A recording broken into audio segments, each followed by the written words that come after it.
Welcome to our channel. Today we how to register with Loki for centralized logging from VPS detailed guide step by step clearly.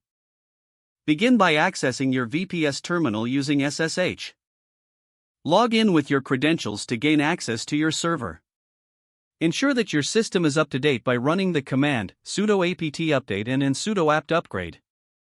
Install Docker if it's not already installed by executing curl fssil https://get.docker.com or get-docker.sh and then get-docker.sh.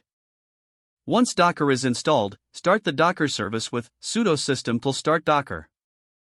Enable Docker to start on boot with the command sudo system-enable docker. Next, pull the latest Loki image from Docker Hub by executing docker pull grafana/Loki.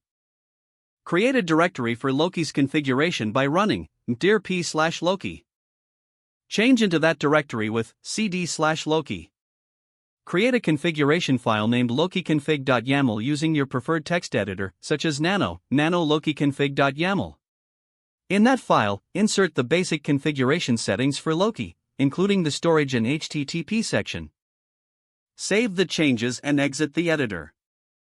To launch Loki, run the following Docker command: docker run dp3100:3100v/loki/lokiconfig.yaml/. Verify that Loki is running correctly by checking the logs with docker logs container_id. Next, install Promtail, which will act as an agent to ship logs to Loki. Pull the latest Promtail image by executing docker pull grafana/Promtail. Create a directory for Promtail by running dir p/Promtail. Change into that directory with cd/Promtail.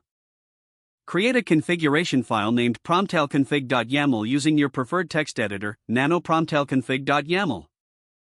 Include the server and positions configurations along with the paths from which Promtail should collect logs. Save the changes and exit the editor. Run Promtail with the following Docker command, adjusting the volumes as necessary: docker run dv/promtail/promtailconfig.yaml/. Verify that Promtail is running correctly by checking its logs with docker logs container_id. Open a web browser and navigate to http:// your VPS IP 3100 to access the Loki interface. Begin testing the logging by generating logs on your VPS and confirming they appear in the Loki interface. Congratulations, you have successfully registered with Loki for centralized logging from your VPS. If the page does not load, refresh the browser or try again in a private or incognito window. Make sure you are using the correct email address, then retype it carefully to avoid small typos. Don't forget to like this video and subscribe to our channel for more step-by-step tech guides.